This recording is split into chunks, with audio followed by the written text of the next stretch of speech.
প্রত্যেক নরনারীকেই একদিন মৃত্যুর স্বাদ গ্রহণ করতে হবে। আল কোরআনে মহান আল্লাহ তাআলা স্পষ্টভাবেই এই কথা উল্লেখ করেছেন। কবরবাসীদেরকে দীর্ঘদিন কবরেই থাকতে হবে। যেদিন কিয়ামত সংঘটিত হবে সেই দিন সবাই কবর থেকে উঠে হাসরের মাঠের দিকে দৌড়ে যাবেন। কিন্তু প্রশ্ন হলো, মৃত্যুর দিন থেকে কিয়ামত পর্যন্ত মানুষ আসলে কতদিন কবরের মধ্যে থাকবে? এই প্রসঙ্গে আল্লাহ রাব্বুল আলামিন পবিত্র কোরআনে স্পষ্ট ব্যাখ্যা প্রদান করেছেন যে যেই দিন তিনি তাদেরকে একত্র করবেন যেন তারা দিবসের মুহূর্ত কালমাত্র অবস্থান করেছে। আর যেদিন কিয়ামত অনুষ্ঠিত হবে সেই দিন অপরাধীরা কসম করে বলবে যে তারা কবরে বেশি অবস্থান করেনি। জীবনকে চৈতন্য এবং মৃত্যুকে নিদ্রা বলে ব্যক্ত করেছে। মৃত্যু যখন আমাদেরকে একবার গ্রাস করে তখন কিয়ামতের দিবসে পুনরুত্থান পর্যন্ত আমাদের কোনো সময় জ্ঞান থাকবে না। এ থেকেই বোঝা যায় যখন মানুষ কবর থেকে উঠে আসবে তখন তাদের কবরে অবস্থানের সময়কাল সম্পর্কে কোনো ধারণাই থাকবে না। যদিও তারা সেখানে শত শত বছর অবস্থান করবে তথাপি তারা চিন্তা করবে তারা সেখানে 1 ঘন্টা কিংবা সেই রকম কিছু সময় অবস্থান করেছে। প্রিয় নবী সাল্লাল্লাহু আলাইহি ওয়াসাল্লাম হাদিসে বর্ণনা করেছেন, মুমিন বান্দা সেখানে আল্লাহর কাছে নিজের পরিবার পরিজনের কাছে যাওয়ার আকুতি জানাবে। মৃত্যুর স্বাদ নেবে না এমন কোনো প্রাণী নেই। কোরআনের বর্ণনায় প্রত্যেককেই মৃত্যুর স্বাদ গ্রহণ করতে হবে। আল্লাহ তাআলা বলেছেন, তোমরা যেখানেই থাকো না কেন মৃত্যু তোমাদের নাগাল পাবেই, তোমরা যদি সুউচ্চ সুদৃঢ় দুর্গেও অবস্থান করো। সূরা নিসা আয়াত ৭৮। এই কারণে বেশি বেশি মৃত্যুর কথা স্মরণ করে পরকালের প্রস্তুতি গ্রহণে ব্যস্ত থাকে মুমিন। মনে হয় যেন তারা দুনিয়াতেই জান্নাতের সুঘ্রাণ পায়। নিশ্চিত মৃত্যুর আগে হাদিসের এই বর্ণনা মুমিন মুসলমানের জন্য অনুপ্রেরণা। হযরত বারা ইবনে আযিব রাদিয়াল্লাহু তাআলা বলেছেন, আমরা রাসূলুল্লাহ সাল্লাল্লাহু আলাইহি ওয়াসাল্লামের সঙ্গে এক আনসারী সাহাবীর জানাজায় গেলাম এবং তার কবর পর্যন্ত পৌঁছালাম। তখনও তাকে কবরে শোয়ানো হয়নি। রাসূলুল্লাহ সাল্লাল্লাহু আলাইহি ওয়াসাল্লাম বসলেন, আমরাও তার সঙ্গে বসলাম। নবী করিম সাল্লাল্লাহু আলাইহি ওয়াসাল্লামের হাতে একটি লাঠি ছিল। তিনি লাঠির মাথা দিয়ে জমিনে আঘাত করলেন। অতঃপর তিনি উপরের দিকে মাথা তোলেন এবং বলেন, তোমরা আল্লাহর আযাব থেকে আশ্রয় চাও। এই কথা তিনি 2-3 বার বললেন। এরপর রাসূলুল্লাহ সাল্লাল্লাহু আলাইহি ওয়াসাল্লাম বর্ণনা করেছেন, কোন মুমিন বান্দার যখন দুনিয়া থেকে আখিরাতে পাড়ি জমানোর সময় উপস্থিত হয় তখন আসমান থেকে সাদা চেহারা বিশিষ্ট ফেরেশতারা নিচে নেমে আসেন। তাদের চেহারা সূর্যের মতো উজ্জ্বল হয়। তাদের সঙ্গে থাকে বেহেশতের কাফন এবং সুগন্ধি। তারা মৃত ব্যক্তির চোখের সীমানায় এবং মৃত্যুর ফেরেশতা মৃত ব্যক্তির মাথার কাছে বসেন। মৃত্যুর ফেরেশতা বলেন, হে পবিত্র এবং নেক আত্মা, তুমি আল্লাহর ক্ষমা এবং সন্তুষ্টির দিকে বেরিয়ে এসো। তখন আত্মা বেরিয়ে আসে যেইভাবে কলসি থেকে পানি বেরিয়ে আসে। তখন ফেরেশতারা মুমিন ব্যক্তির ওই আত্মাকে ধরবেন, তাকে বেহেশতের আতরযুক্ত কাফনে রাখবেন। সেই কাফন থেকে পৃথিবীর সর্বোত্তম মেশকে সুঘ্রাণ বের হবে। তারপর তারা আত্মা নিয়ে ওপরে যাবেন। তারা যখন কোনো ফেরেশতার দলের কাছ দিয়ে অতিক্রম করবেন তখন ফেরেশতারা বলবে, এটি একটি উত্তম আত্মা। বহনকারী ফেরেশতারা বলবেন, এটি অমুকের আত্মা। অর্থাৎ তারা দুনিয়াতে তার নামের পরিচয় দেবেন। তারা দুনিয়ার আসমান পর্যন্ত সকল দরজা খুলে দিতে বলবেন। তখন দরজা খুলে দেয়া হবে এবং ঘনিষ্ঠ ফেরেশতারা পরবর্তী আসমান পর্যন্ত তাকে বিদায় জানাবেন। 7ম আসমান পর্যন্ত এইভাবে চলতেই থাকবে। অতঃপর আল্লাহ তাআলা আদেশ দেবেন, আমার বান্দার দফতর ইল্লিয়নে লিখে রাখো। আর ইল্লিয়ন হচ্ছে 7ম আসমানে মুমিন বান্দার আত্মা সংরক্ষণের স্থান। মুমিন বান্দার আত্মাকে পুনরায় জমিনের কবরে তার দেহে ফেরত পাঠানো হবে। এরপর 2 জন ফেরেশতা এসে তাকে কবরের মধ্যে বসাবেন এবং তাকে জিজ্ঞাসা করবেন, তোমার রব কে?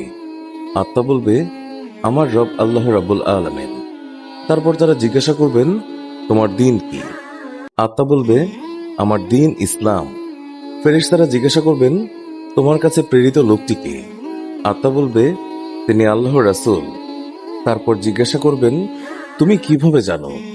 আত্মা বলবে, আমি আল্লাহর কিতাব পড়েছি, এরপর ঈমান এনেছি এবং তা বিশ্বাস করেছি। এরপর আকাশ থেকে একজন আহ্বানকারী আওয়াজ দিয়ে বলবেন, আমার বান্দা ঠিক বলেছে, তার জন্য বেহেশতের বিছানা বিছিয়ে দাও এবং বেহেশতের একটি দরজা তাতে খুলে দাও। তখন সে বেহেশতের সুঘ্রাণ এবং প্রশান্তি একই সাথে লাভ করবে। তার কবরকে নিজের চোখের দৃষ্টি সীমানা পর্যন্ত সম্প্রসারিত করা হবে। হযরত বারা ইবনে আয়েজ রাদিয়াল্লাহু তাআলা বলেছেন, তার কাছে সুন্দর চেহারা বিশিষ্ট একজন লোক আসবে যার পরনে সুন্দর কাপড় এবং শরীরে সুঘ্রাণ থাকবে। সে বলবে, তুমি সুখের সুসংবাদ গ্রহণ করো। এটি সেই দিন যে দিন সম্পর্কে তোমাকে প্রতিশ্রুতি দেওয়া হয়েছিল। আত্মা তাকে প্রশ্ন করবে, তুমি কে? সুন্দর চেহারা নিয়ে কে আমাকে সুসংবাদ দিচ্ছ? লোকটি উত্তর দেবে, আমি তোমার নেক আমল বা ভালো কাজ। তারপর মুমিন ব্যক্তির আত্মা ফরিয়াদ করতে থাকবে যে, হে আমার রব, কিয়ামত কায়েম করো, কিয়ামত ঘটাও, যেন আমি আমার পরিবার পরিজন এবং মাল সম্পদের কাছে যেতে পারি। যেই 7 শ্রেণীর মানুষকে কবরে কোনো প্রশ্ন করা হবে না, মহান আল্লাহর অনুগ্রহে কিছু মানুষ এই বৈশিষ্ট্যের অধিকারী হবেন যে তাকে কবর দেশে কোনো সওয়াল জবাবের মুখোমুখি হতেই হবে না। এই বৈশিষ্ট্যের অধিকারীদের মধ্যে প্রথমেই আসবে শহীদদের নাম। রাসূল নবী সাল্লাল্লাহু আলাইহি ওয়াসাল্লাম ইরশাদ করেছেন, শহীদদেরকে কবরে কোনো প্রশ্নই করা হবে না, কেননা মাথায় তরবারির আঘাত কবরের বিপদ থেকে কম নয়। যদি তার আত্মায় আল্লাহর ভয় না থাকে, এর পরিবর্তে মুনাফিকি থাকত, তাহলে সে কিন্তু তরবারির ভয়ে পালিয়ে যেত। কিন্তু সে এমনটি করেনি। কাজে প্রমাণিত হল যে সে তার ইমানের ক্ষেত্রে সত্যি মুখলিস বা নিষ্ঠাবান ছিল। দ্বিতীয় ব্যক্তি হল সীমান্তরক্ষী সৈনিক, যাকে প্রতিনিয়ত শত্রু দলের সঙ্গে সংগ্রাম এবং প্রতিদ্বন্দ্বিতা করতে হয়েছে।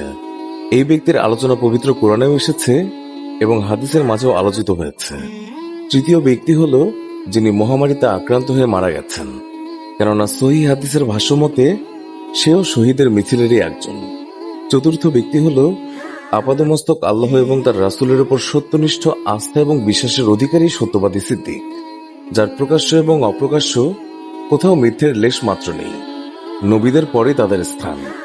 আল্লাহর প্রেরিত সকল নবী এবং রাসূলও কবরের সওয়াল জবাবের সম্মুখীন হবেন না, কেননা তাদের স্থান তো সিদ্দিক থেকেও সহস্রগুণ ঊর্ধ্বে। পঞ্চম ব্যক্তি হল অপ্রাপ্ত বয়সে কোনো শিশু মারা গেলে তাকে সওয়ালের সম্মুখীন হতেই হবে না। প্রখ্যাত আকাইদবিদ আল্লামা নাসাফি রহমাতুল্লাহ আলাই তিনি দৃঢ়ভাবে এই বিষয়টি ব্যক্ত করেছেন। ইবনে সালাহ রহমাতুল্লাহ আলাই বলেছেন, শিশু মারা গেলে তাকে কালিমায়ে শাহাদাতের তালকিন করার দরকার নেই। আর পাগল এবং বোকা লোকদের কবরে সওয়াল জবাব করা হবে কিনা এই বিষয়ে ইমাম ফাকিহানি রহমাতুল্লাহ আলাই মৌনতা অবলম্বন করেছেন। তদ্রূপ যে ব্যক্তি 2 নবীর পৃথিবীতে আগমনের মধ্যবর্তী যুগে মারা গেছেন, তাকেও কবরে সওয়াল করা হবে কিনা এই বিষয়ে কোনো মত প্রকাশ করেননি। রওজা নামক কিতাবে বর্ণিত হয়েছে, যে ব্যক্তি শরীয়তের দৃষ্টিতে মুকাল্লাফ কিংবা তার সমগোত্রীয়, একমাত্র তাকেই সওয়াল করা হবে, এছাড়া অন্য কাউকেই নয়। ষষ্ঠ ব্যক্তি হলো ওই ব্যক্তি যে জুম্মার দিনে বা রাতে মারা যাবে, তাকেও কবরে সওয়াল করা হবে না। নবী করিম সাল্লাল্লাহু আলাইহি ওয়াসাল্লাম জুমার ফজিলত সম্পর্কিত একটি হাদিসে তা উল্লেখ করেছেন। উক্ত হাদিসটিকে ইমাম তিরমিজি এবং ইমাম বাইহাকি রহমাতুল্লাহ আলাই হাসান স্তরের হাদিস রূপে অভিহিত করেছেন এবং বিভিন্ন সনদে তার স্বপ্ন সহিত রেওয়ায়েতেও পেশ করেছেন। সপ্তম ব্যক্তি হল যে ব্যক্তি রাতে আল্লাহর রহমত প্রাপ্তির প্রত্যাশায় সূরা তাবারাকাল্লাযী তিলাওয়াত করবে। মুমিন বান্দার মৃত্যু অন্য সকল মানুষের মৃত্যুর মতো নয়। আল্লাহ তাআলা মুমিন বান্দাদেরকে সুন্দর এবং উত্তম মৃত্যু দান করবেন। আল্লাহ তাআলা মুসলিম উম্মাহকে মুমিন বান্দা হওয়ার তৌফিক দান করুন। বেশি বেশি মৃত্যুর কথা স্মরণ করার তৌফিক দান করুন। পরকালের প্রথম মঞ্জিল কবর থেকে শুরু করে বিচার দিবস পর্যন্ত উত্তম প্রতিদান লাভের তৌফিক দান করুন। আমিন। এইরকম ইসলামিক ভিডিও পেতে আমাদের চ্যানেলটি সাবস্ক্রাইব করুন। আমাদের ভিডিওগুলো আপনার বন্ধুদের মাঝেও বেশি বেশি শেয়ার করুন। ধন্যবাদ সবাইকে।